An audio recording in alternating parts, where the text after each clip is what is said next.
Hello and welcome to the Storytelling with Puck podcast. We will, as always, start with a story.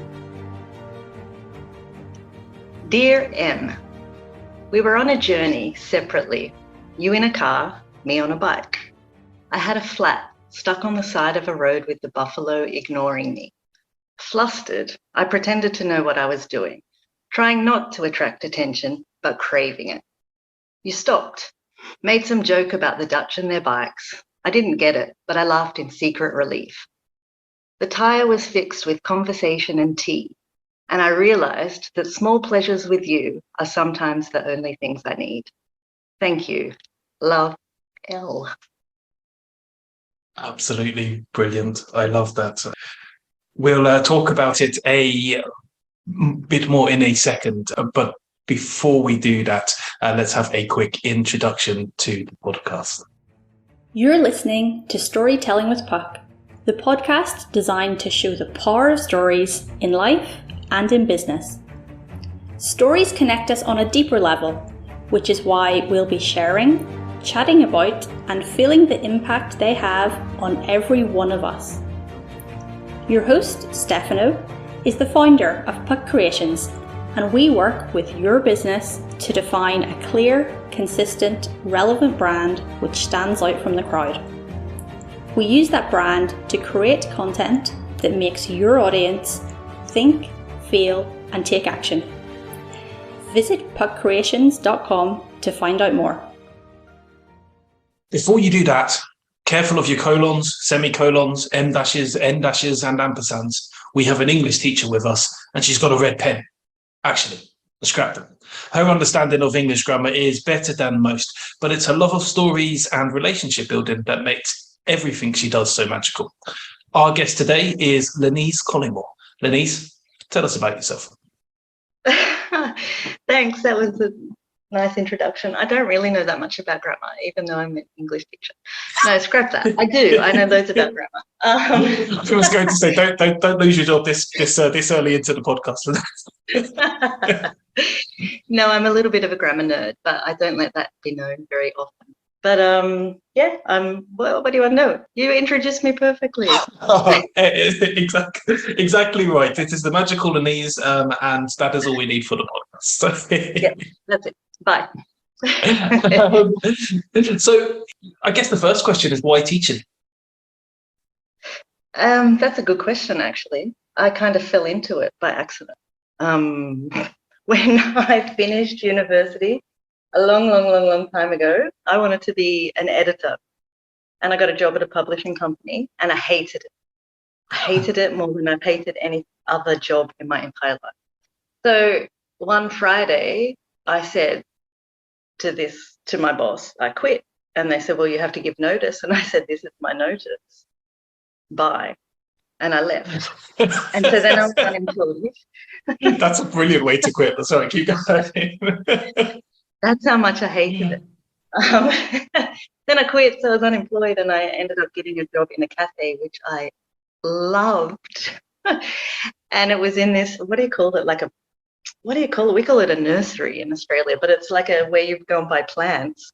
Yeah, no, it's a nursery in the UK too. I don't know if it's different in the States. Yeah, maybe. But yeah, so the place where you go buy plants. And there was a cafe there. So we were only open for breakfast and lunch. And everyone who came in was in a good mood. They used to give us loads of tips. It was a really good laid-back job. But there was a point where I thought, well, should I do something else? And now I'm going to show my age, because I had the newspaper at my parents' house. And I was looking through the ads, and it had, something about teaching English in Japan. And all you needed was a degree and to be a native speaker. So I applied, and then 6 weeks later, I was in Japan teaching. Amazing. And that's how it started. So we're already getting a sense of travel with all of this as well. But before we get into a bit more of your travels and moving around, you had a job you hated, you found a job you liked a bit more, you wanted something that was permanent and a bit more stable, so you moved to Japan, as we all do. That everyone's listening from Japan, because everyone moves to Japan eventually. So So, so when you got there, had you been to Japan before? Did you know anything about it? What was the transition like, I guess? I didn't know anything about it, but my grandfather, he worked for a shipping company, so he traveled all around the world. So he used to send like postcards and bring like coins back to us, to my sister and I, because we were the two eldest grandchildren and the favorites. So we had all this kind of stuff, and so from him, I'd heard about all these different countries. So I'd heard about Japan, and he loved Japan, and he tried to actually direct me before I went to Japan. He's like, now there's this ramen shop. And he was trying to tell me about this place where I could go and find the best ramen in Japan. But no, I'd never been there before, and I got there late in the evening, so that I was I was told to go to this hotel and that they'd pick me up the next morning for this training that like all the new teachers had to do. And I got to the hotel and there was no record of me, like, Wow. To check in, not the name of the organization, nothing. So I was there at like 8 o'clock I don't know, I think it was about 8 or 9 in the evening, and then I don't know, it got worked out. And then I remember my mum. Sorry, hang on a second. Before we continue, how did it get worked out? So you got there at 8 or 9 o'clock. There was no record of you. What did you do? I said, well, what do I do? But the Japanese are very, very, very good at getting things done, and that's a generalization. But like in like the hospitality and that it's just phenomenal. And so they took it on to find out where I was, who I was working for, all of this kind of stuff. Oh, wow. And then they put me in a room. It was brilliant. They were wonderful. And so it was even though it was a bit of a stressful very beginning, just that kind of hospitable nature of that's amazing. Their work was so it really, ended up really being a really nice experience, even though it could have been a horrible experience if you didn't have the good nature and the care of the people who eventually looked after you. Yeah. Okay, so I interrupted you then. You were going to continue. I think my mum had said to me, like, call me when you get there and that everything's okay. And I called her. I said, yeah, it's all fine, no problem. It's wonderful. It's great. And it wasn't for a long time.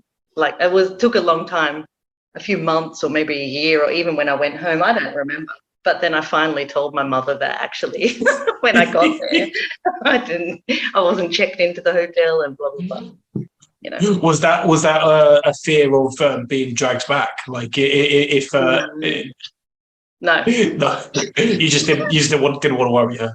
I didn't want to worry her because I know she can be a bit of a worry wart. So how long did you say you spent there altogether? About 3 years. 3 years, wow. So you were teaching there, obviously, but I'm guessing you weren't. That wasn't your only, the only thing you did. Did you explore and? I did. I travelled around a lot. I went to all 4 major islands, and it was nice. A really good friend of mine from Australia came to visit me, and my family came to visit me. And I don't know, it was just really nice. It was a really good place to live. I can imagine. I've still never visited Japan. It's very high up on my list of places to go. I've heard only good things about it. Highly recommend it. It's a beautiful country, beautiful, and it's really diverse in like its geography and its stuff. I can only say things about Japan. Love it. I took my kids back. I took my kids to Japan like a few years ago. What did they think about it? Because I would guess it. There's things I know that maybe our listeners won't, but I know your kids are quite young. So what did they think about it at the time? Well, they didn't really they weren't really into the temples that I dragged them to. But tell you, they loved karaoke, so that was great. And they loved Japanese food, and they just they had a really good time. And I mean, there's lots of. Even in like a train station, there's this like robot that you dance with and things like that. So all of those kinds of things, they loved. Incredible. Incredible. I remember actually as a kid, I come from, our listeners would have heard this a couple of times, but I come from a very religious Catholic family. And I remember being dragged around churches. Every single year we would go to visit somewhere else, and we were privileged to be able to do that. But I remember absolutely hating going to church after church after church after church.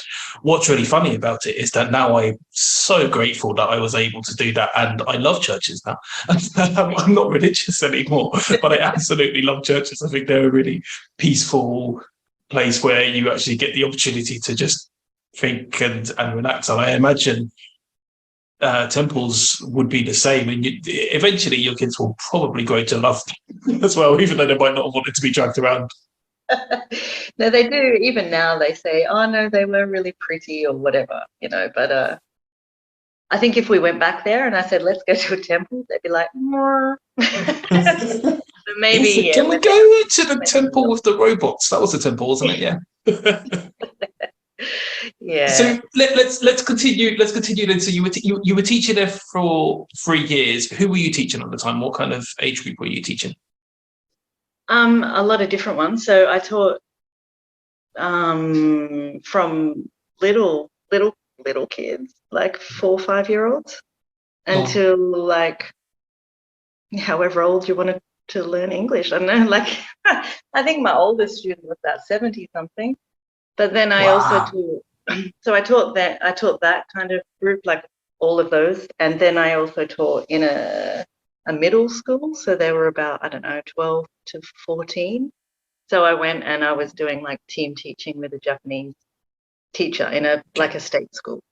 Yeah. So I had. And was there a big difference in the way you had to teach, the way that the different students of different ages responded to how you taught?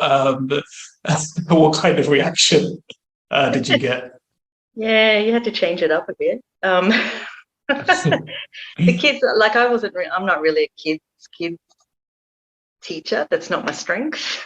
Like little kids. Okay. So it's a lot of singing and playing games and things like that, which is in theory fun, but I find that a bit draining. I feel like anything that you have to put, if you have to put in theory in front of fun, takes away the fun of it. It's like pre-organized fun.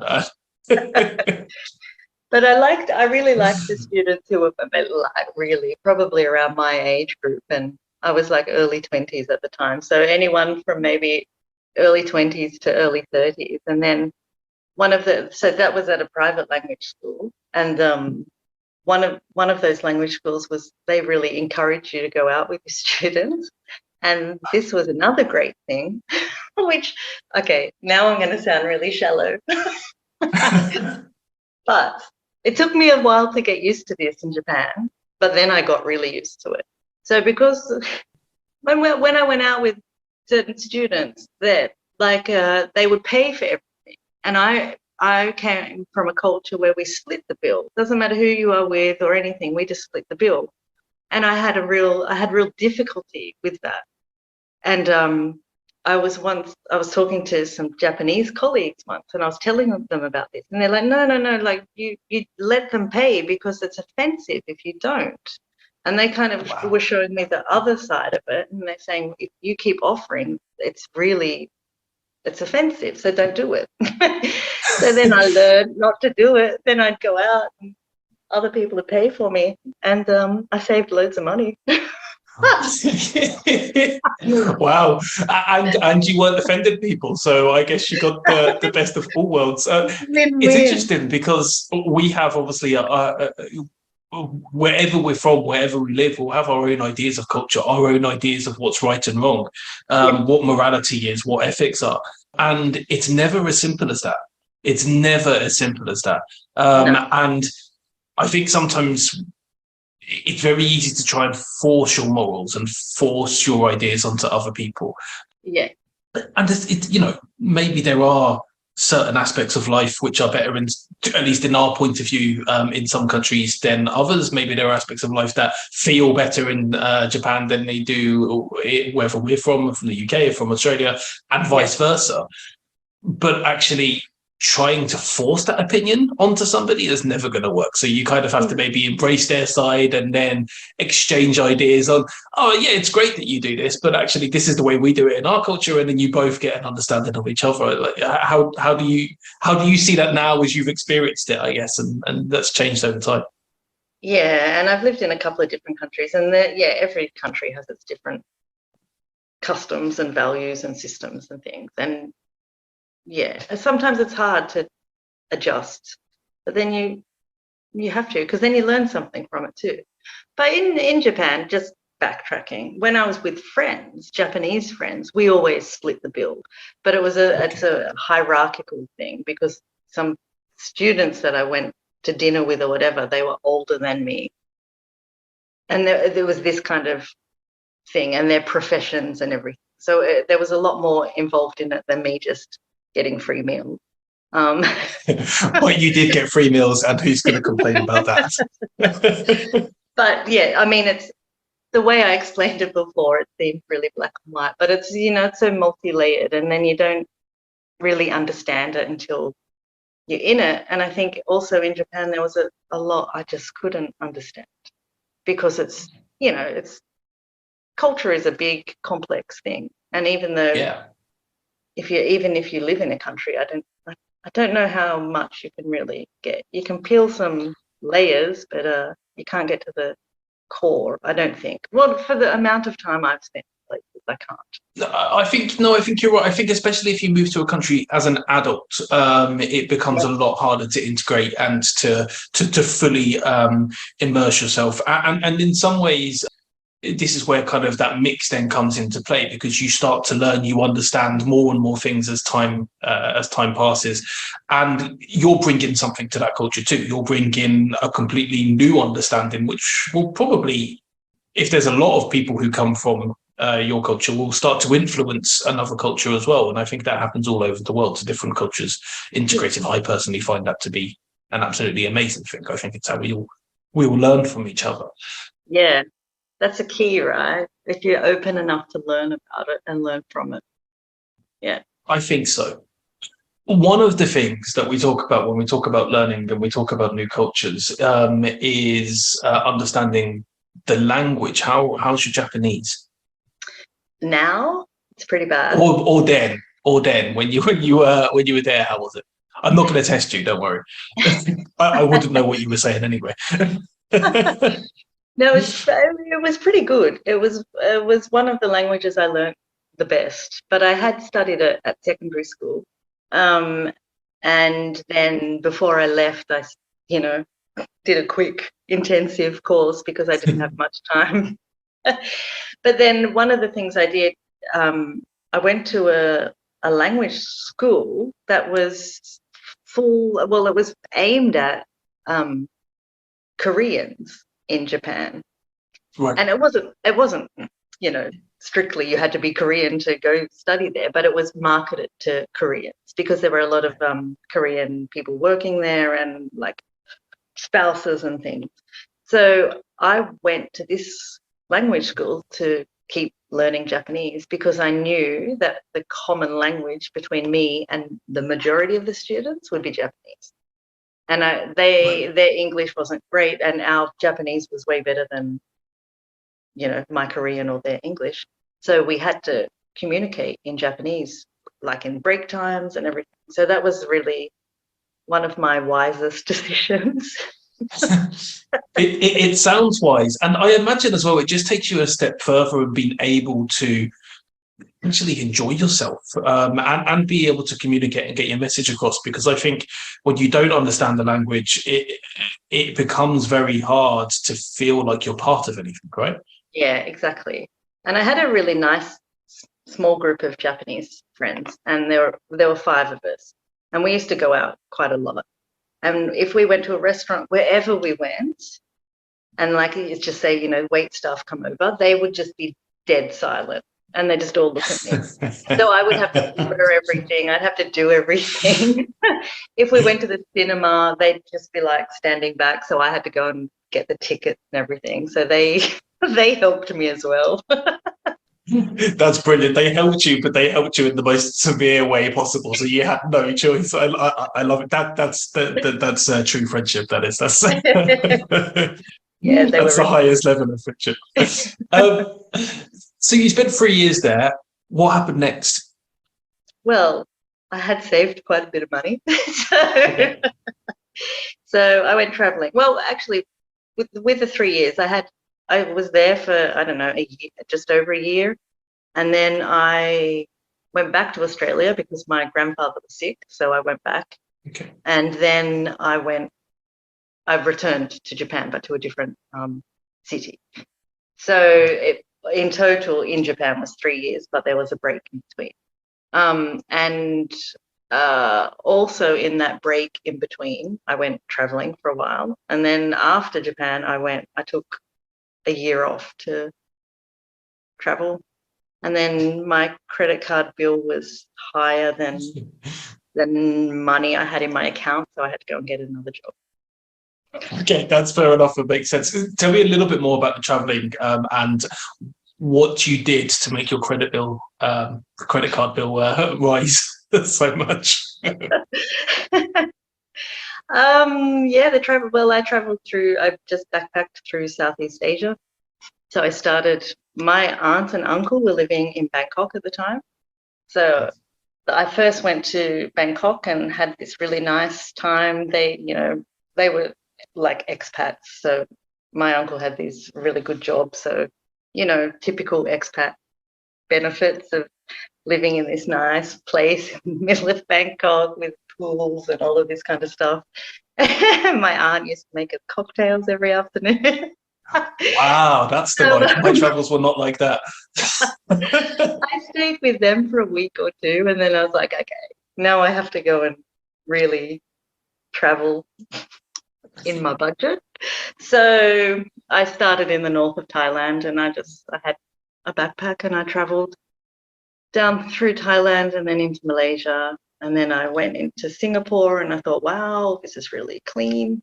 And then I went to Indonesia, and then I went back to Australia. What did I do? That's a long time ago. And I came to Europe as well. And I backpacked around Europe. So I'd been an exchange student in Finland when I was a teenager. So I started in Finland. I surprised my host family. The parents didn't know.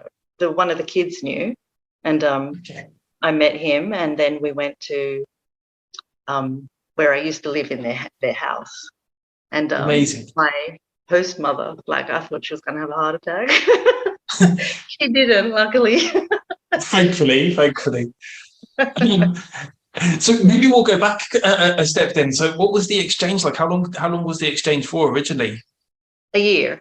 So I went from the hottest summer in Australia to the coldest winter in Finland. Like, both countries had the hottest and coldest temperatures in like 10 years or something. So yeah, it was really a culture shock in terms of weather when I went to Finland. And my eyebrows used to freeze and my eyelashes used to snap off sometimes because they were so cold. And if I had a beanie, if any hair was sticking out, that would snap off. But it was brilliant. And I was born and raised in Sydney, and I went to a village of 1,000 people in Finland. Incredible. Yeah, it was really. So what was the exchange for? What was the idea behind the exchange? Was it just to get to know a different culture? Was it a work exchange? Was it a student exchange? Yeah, student exchange. So at my high school, we always seemed to have an exchange student.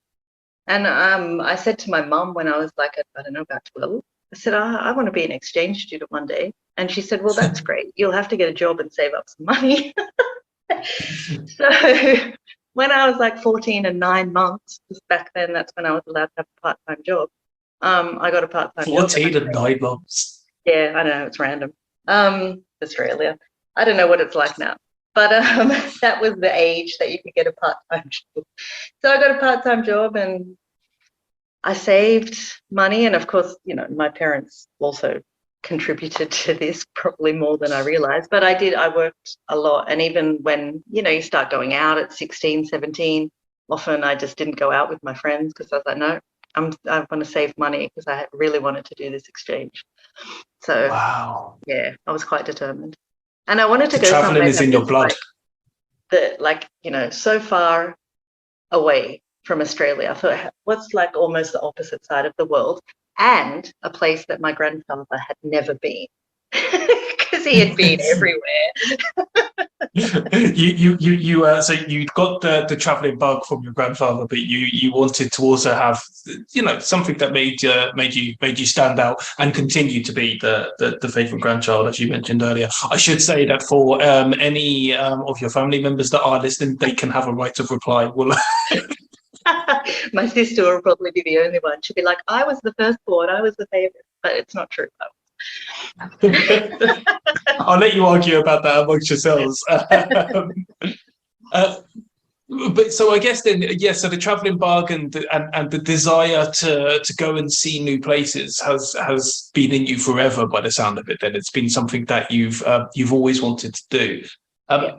I often find that goes hand in hand, actually, with wanting to share stories and the love of, I guess, understanding, and then wanting everyone else to understand to a degree. Yeah. So when do you think you first started to get a sense of how much you enjoyed not just the English language, because obviously we've talked about the fact that you hide how much of a grammarian you are, but also the love of sharing stories. When was the first time you remember going, wow, stories are amazing? Well, I always used to write stories when I was a kid, all the time. So, and for like my friends' birthdays and things, I would write them a story right up through university. So one of my university friends, a really good friend of mine still. Yeah, I don't know. I used to just write stories to people. So I always. What were the stories about at that kind of age when you were writing to your friends for their birthdays? Was it a fictional story? Was it a story of like something that had happened to you? No, it was all fiction. Always fiction. And Okay. yeah, it'd be part of a birthday present. So I always used to do that. And also then when I was at university and not, I didn't have so much money, it was a nicer gift to give, the gift of words. Yeah, so I always used to write things. I always loved reading and I always loved writing. So yeah, and I remember sometimes I would write postcards to my family and to my grandparents as well. And I wouldn't just write, dear mum and dad or whatever. I'd actually just write a story on the back of the postcard and send it. They'd be really random. Yeah. How were they received? Well, they got used to them.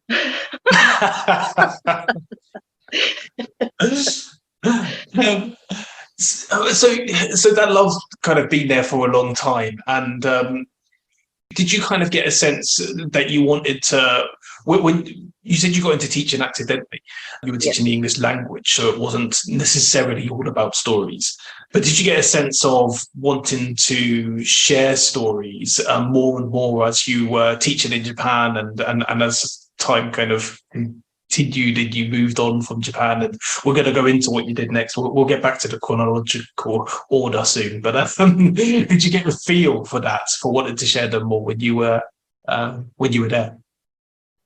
No, I you know this, but I don't really like to share my stories. But I always, it hasn't happened recently actually, but for so long in my life, such a big part of my life was giving stories to people, but just to a really good friend or something, because I don't know, I don't like sharing them, and I don't know why. Maybe it's just something personal, but then when it's a really good friend, then that personal thing is not as daunting because I know it will, I don't know. That's interesting though, and it maybe raises a slightly different question. I asked the last question with a bit of assumption, I guess, but maybe I should have asked the question: what do stories mean to you? Oh, hit me with a good one. I don't know. That's a really hard question. Lenise is right. That is a really hard question. So, while our guest, Lenise Collimore, works out how to answer it, let's think back on some wonderful times in Japan, the fun of teaching, and freezing eyebrows. Have a listen back if you missed any of that.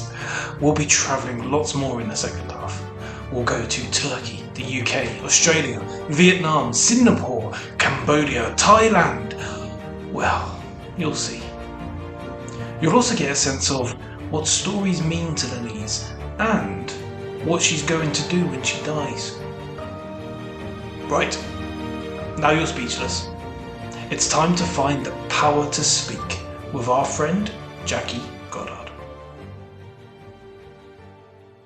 My creativity at its best, it's a real exploring, it's a surprising journey. I think creativity is just the antidote to insanity, and it's productive originality. Surprising answers, inspiring stories, motivational, educational, inspirational. Wise words with Power to Speak the podcast. Find us on your favourite podcast platform or watch on YouTube at Power to Speak the podcast with me, Jackie Goddard. Because I've always written. I don't know, maybe it's just a way of getting something out. So it's, because when I am when I've been in times that haven't been good times, like really difficult times, I often write. And so it's a way of getting something out of me that needs to come out. That maybe a time when I don't want to talk to anybody about something, so I can get it out just by writing. And then I think so that it's personal, and maybe that crosses over into why I don't want to share stories so much, because it's, even when I write something fictional, there's still something personal about it. So then that's what the trouble I have with sharing it. That makes sense. It was, but we're allowed to go deep. We've had a jovial start. But I think actually lots of people will relate to what you're saying. I know it's part of my job. It's part of what I do. I share lots of stories all the time, but there's also quite a lot of stuff that I don't actually share. There's also quite a lot of stuff that I write and it stays on the page that it's written and nobody has ever seen it, and not many people ever will. Maybe some people will see it in a similar way to what you said there. I think actually there are sometimes people who are maybe scared to even write stories because they don't want to share them and maybe don't realize what it can also do for them. You mentioned just now that it's almost a release in some ways for you. It's almost a therapy, I guess, to be able to just get your feelings out. Some people will go and, scream in the middle of a field. Some people will play sports to kind of get their energy out. But when you've got a bit of a creative mind, and as you say, even when you're writing fiction, for you, do you feel like it's kind of, I put words in your mouth, but do you feel like it is a kind of a therapy?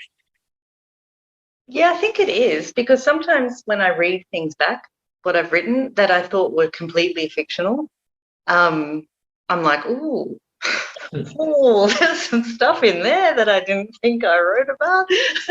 So that's interesting. If I ever read my stuff back, there's often something there that I think, okay, that was going on, and whether that be a good thing or a bad thing. Like in my life, sometimes I read something back and it's this funny moment, but maybe like just a funny personal moment with a good friend or something, and that comes out as well. It's not always the negative emotion. But yeah, that is interesting when I read things back, that I realize that I've done that without realizing it at the time.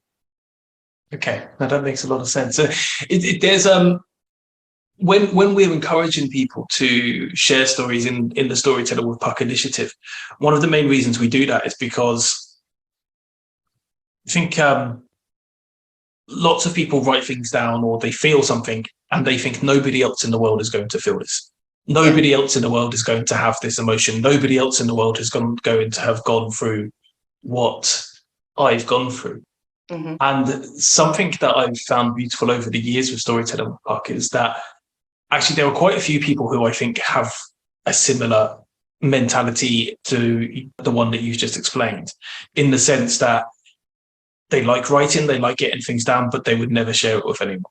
And then they've maybe gone, you know what, maybe now's the time just to share 1 or 2 pieces and put it out there. Yeah. And I know you shared a few pieces with the initiative as well over time. Mm-hmm. So I'd like to hear your thoughts on this in a second. But I know the response I've got from some people who have finally shared things is that they've, I guess, felt like they're finally connecting with other people who have maybe they didn't know existed. They didn't know had the same challenges. And even though nobody's circumstance is the same, everybody's story is completely different. The things that we feel are similar. When you have shared stories, when you have shared some of your pieces of fiction, when you have shared the letters like the one you shared with us earlier, which was absolutely incredible, what result has it had for you? I still don't like it. That's fair. If I'm completely honest, I still find it really difficult, and I don't know. I think I like reading other people's stories and other people's writing, and that's the way I think, yeah, okay, I see similarities with me, or I've gone through something similar and I've written about something similar, but I get it more from reading somebody else than sharing mine. Yeah, I have a big roadblock when it comes to sharing my fiction, because I've written things, non-fiction things that I've written and that publish those, no problem. That's not, because it's not personal then. Oh, yeah, okay, yeah. So I think it all just comes down to the personal thing. I don't know. No, that makes a lot of sense. It really does. And I think a lot of people probably feel the same. And then interestingly, when they read somebody else's work, it helps, I guess, make them realize that what they're writing is, makes sense to them, even if they don't want to share it. And so that, I think that's kind of what you're explaining there as well. When you read other people's stuff, you're like, oh, yeah, I get it. Yeah, yeah. And then I also think, wow, they've got it down so eloquently. Okay. And I don't think that I have that skill or that talent. So I still have imposter syndrome. I was going to say, I'm no expert on this. This will have to be a chat with back to the therapy with somebody else about imposter syndrome. But I could hear that in your answer there. But I mean, I love your work. I love your work. I love almost everything you write. I think is brilliant. But me saying that isn't going to help you change your mind on what you think of your own work. That's a different task. But I, for one, am glad you share your stories. But it has been good, actually, because when you do that week or so in like January, February, with what's it called? It's the Storytelling with Puck initiative. Yeah. Yes. So yeah, and you had asked me in previous years to do it, and I always said no, and then you wore me down in 2021. That makes it sound really awful. So I have you to thank for sharing putting those stories on LinkedIn. It was really daunting, but then also it was just kind of, okay, click the button, it's there, it's done, whatever. So thanks, Stefano, for making me do that. My pleasure. Well, what I will say is that lots of people who read it, I think, will have then related to what you put out there and will have gained a lot from it. So apologies if you didn't, but I think they would have at least. But I have made a deal with a friend of mine, and I said to her that I'm going to put everything in a box. And so when I die, she nice thing has to think access about to the box. and she's gonna open it, and there are 2 other friends, so 3 in total. Like, assuming we're all still living in the Netherlands. So I'm dead. The 3 of them are gonna go through all the stuff, and they can laugh or whatever, react in whatever the way they want, and then they're gonna burn it. So And then they're going to burn it. Wow. I told them they have to dispose of it. So a few people will get to read it, and that's it. It's gone. Yeah. Gone forever into the ether. With me. With you. But it's still there somehow in the memories. It's still there. Maybe they can share their own versions of the story later. And maybe. That's powerful. I wonder if you'll be giving other people ideas of what they can do with their stories too. But one thing that won't be gone is this podcast. So we're going to continue with your story a little bit more. This will be in the record books forever. So when you left Japan, you went traveling. You realized you had to get some more money, so you needed to work again. What happened after that? Where did you go? I went to Turkey. I went to Istanbul, and I taught there. Amazing. And that was really great. And one of the things, I mean, the teaching there was great, but one of the things that was really brilliant is that I used to work really early in the morning and then in the evening. So I wouldn't finish work until about maybe 10. And then I would go home, and there was a bakery. I may have told you this story, but there was a bakery. And they, this guy used to bake bread, like, I don't know how late into the night, how early into the morning, but I'd be able to get this really fresh bread. But then he'd try out some different, like, sweet, desserty, like pastries and things. And because I was going in there so often, he'd then ask me if, like, I wanted to try something that he had, created. So most nights I'd be trying some really nice pastry, and it was great. That was one of the best things in my time in Turkey. But I did, I mean, it wasn't the healthiest thing, but it was good memories of those pastries in that bakery. That's the thing is, if it's a feeling that lasts forever, then it's healthy for the mind, even if it might not have been healthy for the heart. So I think you can get away with it. Exactly. So your favorite thing about Turkey was bakery food. Eating. Your favorite thing about Japan was getting free meals. I think we're getting a theme here. There is a theme, and if you ask my colleagues at work, what's Lenise's favorite thing, they will probably say food. My boss once said to me, I can't believe how much food you eat in a day. So how long were you in Turkey for? About 8 or 9 months. Not really long. Okay. And you were still teaching there and continuing, I guess, with your trade, but in a new country. It's a nice trade to have, to be able to travel and work. Yeah. I was teaching in businesses. So I'd teach I'd go to a company and teach, sometimes just one-on-one, someone like, an executive who needed to improve their English. And then I'd maybe teach a group, but at a company. I used to teach at a company that produced chocolate. This was another great one. A theme.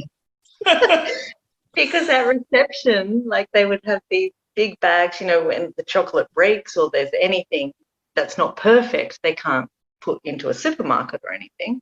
So they'd have these bags of all this broken chocolate. So my students used to give me these bags, or when I'd leave, the receptionist would be like, oh, wait, just take one of these. Amazing. Yeah, so, it all revolves around food, right? Because also then I went to London, and I had a lot of friends from Latin America, and especially Brazil. And so often they just call and say, hey, we're having a barbecue tonight, bring this or this or this. Everyone would bring something. And they were the good memories from London as well. And it revolved around eating. There's a theme. There is a theme. Maybe if you are going to share some writing, it should all be about food. Maybe you should just write a monthly blog about your favorite foods from different parts of the world. No, I think you could also maybe write your favorite free foods from different parts of the world. So where can you get free stuff from? So we're gonna skip a little bit. So you were in Turkey then for 9 months. You say you went to London. Was that directly after, or was there? No, I went back to Australia for Okay. about 18 months. Okay. And then I Were you went to teaching London. there, or was that? I was training people who wanted to become teachers. So Oh, I was amazing. working on a teacher training course. Yeah. So for people who wanted to teach it, like abroad, not in the public school system in Australia or anything, but if you wanted to go abroad and teach, in Japan or Brazil or wherever, to get To like follow this in your footsteps to get the qualification and to everyone had seen Lenise on the social media channels and YouTube star, and they wanted to follow in your footsteps. So. Yeah, exactly. Yeah. Yeah, so I worked at that organization. Okay, that's brilliant. Actually, that's really great, and I'm guessing a lot of them then went on and have similar stories to you about going and experiencing cultures in different countries and all of that. So that's brilliant. And so you finished working and helping people in Oz to get their qualifications, and then it was London. Yeah, then it was London. Okay. There's a lot of steps here. And was London just for fun, or was this working again? Well, London is fun. But yeah, it was working. I was the head of English at a language school in London, Brilliant. in Bayswater, and it was great. So I had to look after, but the teachers. Any problems or whatever with teachers, then I would deal with, if they were sick and I'd have to find replacements, all of that kind of stuff. Okay.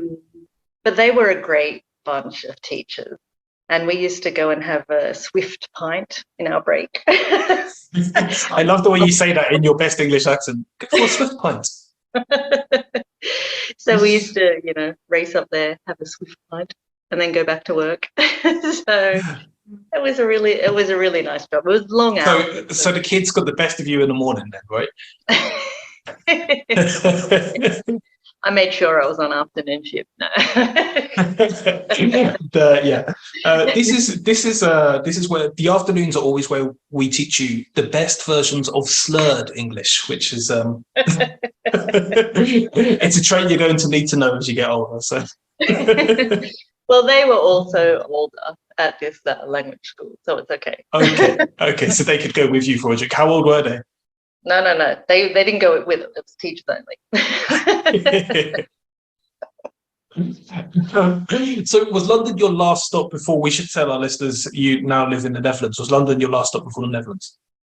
No, I went back to Australia for 5.5 years. And no, I didn't. Sorry, I skipped a part. I went from London to the Netherlands for about 2.5 years, and then I went cycling in Southeast Asia, and then I went to Australia for 5.5 years. Wow. And was this all again, were you teaching in every single place as you went through, or? No, what happened, I cycled from Vietnam and into Cambodia and then into Thailand, where there was a coup and I got stuck. Tell us a little bit more about that, because already just the fact that you cycled that far is making me tired. But what was that like? I'm guessing it was a different type of trip if you were cycling the whole way, and then brilliant. What happened when you got caught up in the coup? So yeah, we cycled into Thailand, and we were supposed to stay there a couple of nights just to recover from the massive cycling trip. And then there was, just in that time, there was a coup. So you're saying that as if that happens every week. Well, what can you do when you get stuck? So they closed the airports. No one could come in. No one could go out. The military was trying to take over. I can't remember. Sorry, the details of what the coup was. I just remember thinking, how am I going to get out of here? So I'd have to go and visit the Australian embassy every day and queue and see if we could get on an emergency flight out of there. And finally, after about, I don't know, almost 2 weeks, got on a flight. Well, got a bus down, I think it was to Phuket or somewhere, and then a flight from there to Singapore, and then stayed in Singapore for a night. This was all a government flight out, and then finally landed in Sydney just a couple of days before Christmas. So that was all good. Wow. And then that was back to home for 5.5 years. Yes. From that point onwards. Yep. To teaching? So I was, yes, and I went back to work for the training organisation, so training teachers again. So I got in touch with the owner of that training organisation. I said, hey, I'm back in Australia. Got any jobs? And they did. So that was nice. So I went back to work for them, and then I got pregnant with my first child. And then I started writing curriculum for a language school in Japan with a couple of other writers. So we wrote the whole thing from beginners to advanced curriculum. And then I had another kid, and then I came back to the Netherlands. Okay. I would go into the details of all of this, but I think maybe we should come to where you are now in the Netherlands, and you're still teaching. And I know there have been a few other career paths in between that you've had. But I'm interested actually in with your teaching now and with your teaching over all of the years. What is it that inspires you to keep going, to keep teaching kids? And to keep teaching adults, keep teaching everyone. Yeah, so I was teaching adults when I first got here, and then some stuff happened in my life, and I needed a little bit more stability. So I started training to become a fully qualified secondary school teacher, and really fortunately, I also ended up getting a job in a secondary school. Like as a proper teacher, even though I'm still not fully qualified, thanks teacher shortage. So this is a really different kind of teaching that I do. Like teaching people our age or my age, your age, is different to teaching a bunch of teenagers.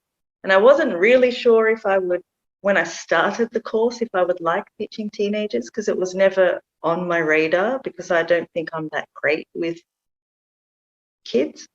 But in saying that, and I know you know this, I love my job. And I've been really surprised about how much I enjoy teaching teenagers and how amazing they are. They are amazing beings. I always find this interesting when you tell me this, and of course our listeners haven't heard it yet, but I've said to you before that I remember me as a teenager, and I would hate to teach me. I would absolutely hate to teach me. And I remember my friends, and they were even worse. So sometimes I'm wondering, so you know, with modern technology, especially as well, and social media, I mean, how do you keep the attention of a kid who's more interested in the latest TikTok than they are in the latest punctuation mark? How do you keep them going? How do you keep them focused? It's difficult sometimes. With short activities, also integrating that kind of technology into your lesson. So I've done lessons on TikTok, and they had to like teach me about TikTok, and you know, maybe make a TikTok and present that to the class or something like that. So there are ways that you can get them on your side. No, that's clever. My next question was going to be what inspires the kids, and I think you'll kind of answer it now. Is it that kind of stuff? Is it stuff that relates to them? Yeah, anything that relates to them. And they're not all. Well, they are. They're not all into social media. They are. Let's face it, we all are. But yeah, I don't know. I think the key is to learn about them and what makes them tick. Talk. But what they're really interested in. And I think that as a teacher, if you have the opportunity to take the time and get to know them, you really start to understand where they're coming from and why they scroll through TikTok. Because let's face it, I scroll through Instagram. It's the same kind of thing. But we always say, teenagers, they can't, concentrate on anything. But they can. And a lot of adults can't concentrate. It's just about understanding. Yeah, it's just about understanding what it is that they're interested in, and then using that to teach them about things that would then be useful to them later on. Yeah.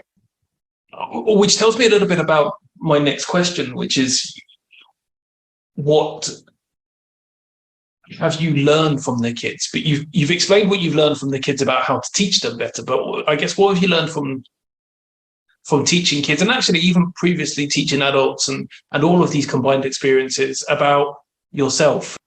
Well, that's a good one. I have them sometimes. Yeah.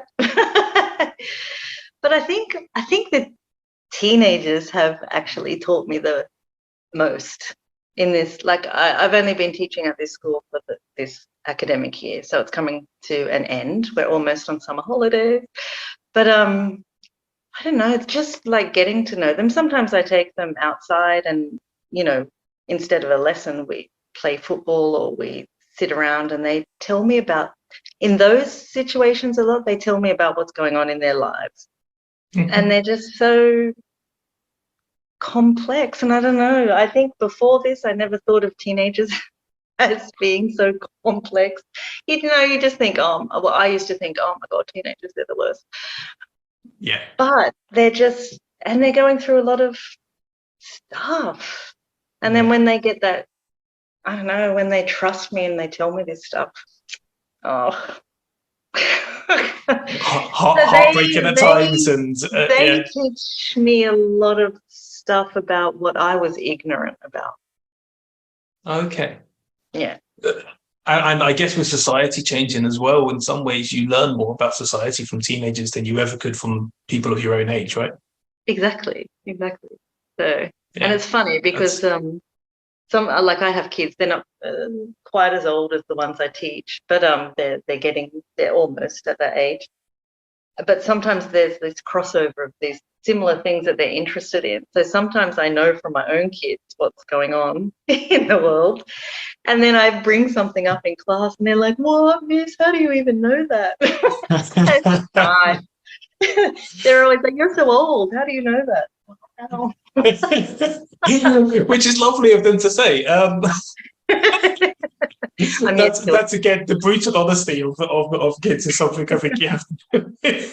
Teenagers, they've started to, I sometimes think, be a bit more subtle, but yeah, younger kids as well. There's no holding back.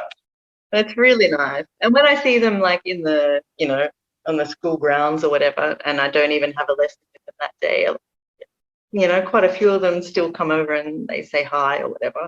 It's really nice. Really nice. Yeah. They are such good people. I love that. I really do.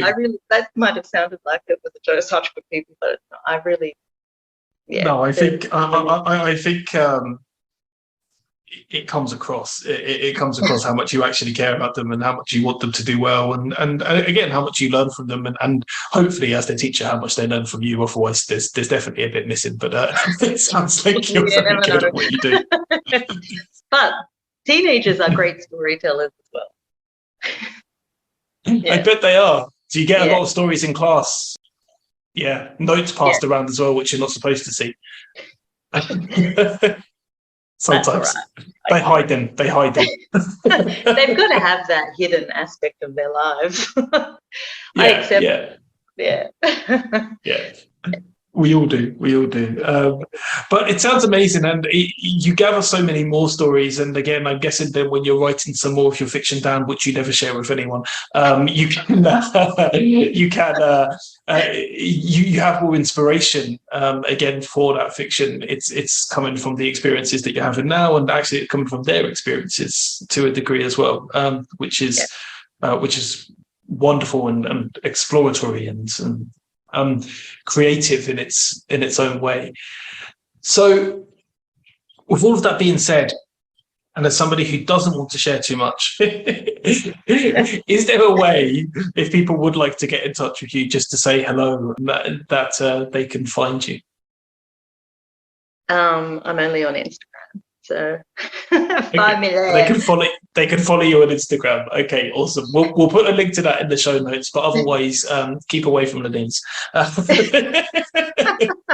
Well, I did share a story at the beginning, and that was a really personal one. So you did. No, genuinely, I really loved your story. Maybe you can tell us a little bit more about where that comes from and what it means. So I wrote this when you convinced me to do the storytelling puck event, and this was, so I wrote these letters. That was my whole thing, and some of the letters were to people, some were to things, and I've never revealed which ones were the people or things, but now I will reveal. This one was to an actual person, and this person came into my life at a very difficult time. So this was written to them about that time and what they, well, as it goes down about the tea and everything, how they helped me through that time. And then this person also has left my life. Okay. No, they're still alive. Okay, just left your life, not everyone's life. Okay. But I think because they were going through something as well. So I think we kind of both helped each other, but they really, really helped me without I don't think they ever realized how much they helped me. And so this was to them. So that's really beautiful. Yeah, that was a really personal one. So I don't know why. Well, thank you. Why I chose it, but they were great. And when we did kind of just life got better for me, it got better for them as well. And so then we just kind of, communication slowly kind of faded away. And at first I really lamented that, because I thought, they really helped me, and now I don't really have contact with them. But, people come in and out of your lives. Yeah. At the time that you need them, and this person really was a good one.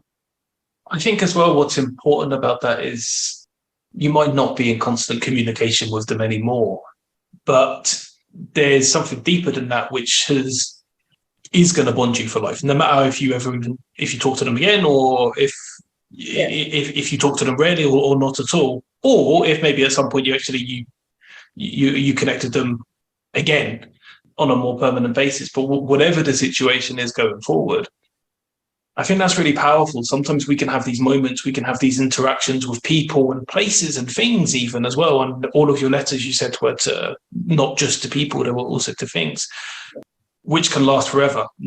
No matter what the actual interaction is later, those moments, those short periods of time can last forever. And I didn't fully understand all of the intricacies of your letter without you explaining it. But what I did get was that feeling, that sense of connection, which I think is really powerful. Yeah, and connection is the most powerful thing. Yeah. That's what I've learned from everybody. Go back to that other question about what I've learned. That connection is the most important thing. Without it, we're done for. And on that happy note, I'm going to take it as a happy note because we've got it. We've got connections, so that's good. On that happy note, it has been such a pleasure. It really has. I mean, we're good friends anyway, Lenise, but I think all of our listeners would have loved finally getting an insight into some of our random conversations that we have every week. I've probably asked you more questions about your life now than I ever have before, though. No, it's been such a pleasure. I'm so glad you came on. I'm so glad you shared a story, even if it was a little bit painful for you to do. So thank you so much. I'm more grateful than even usual. And genuinely, it's been a pleasure. Thank you. No, thank you. We will, as always, finish with a story. For the first time since... It was hard to remember. She opened the window.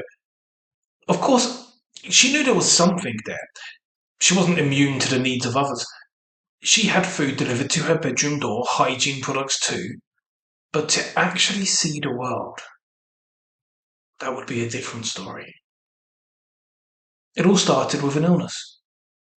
2 years after her first cough in a public place, she could still see the fingers pointing. "It was you," she'd hear them say. "You killed my sister." Her friends have told her since that she wasn't even the first. Not within the first 100, but she still felt the shame and the guilt. From that day forward, she locked herself away, eventually forgetting that a world even existed. Hearing the noise, the sounds of trucks, the sound of music, the sound of people speaking, shouting, singing, she had to see. She had to remember the life she once had. She tugged on the latch. It squeaked. The world went silent and everyone could hear her breathe. There was so much out there. You've just been listening to an episode of the Storytelling with Puck podcast. Your support keeps our podcast going, so please leave us a 5-star review wherever you listen. Subscribe to keep up to date with the latest episodes, and never forget the importance of sharing your stories.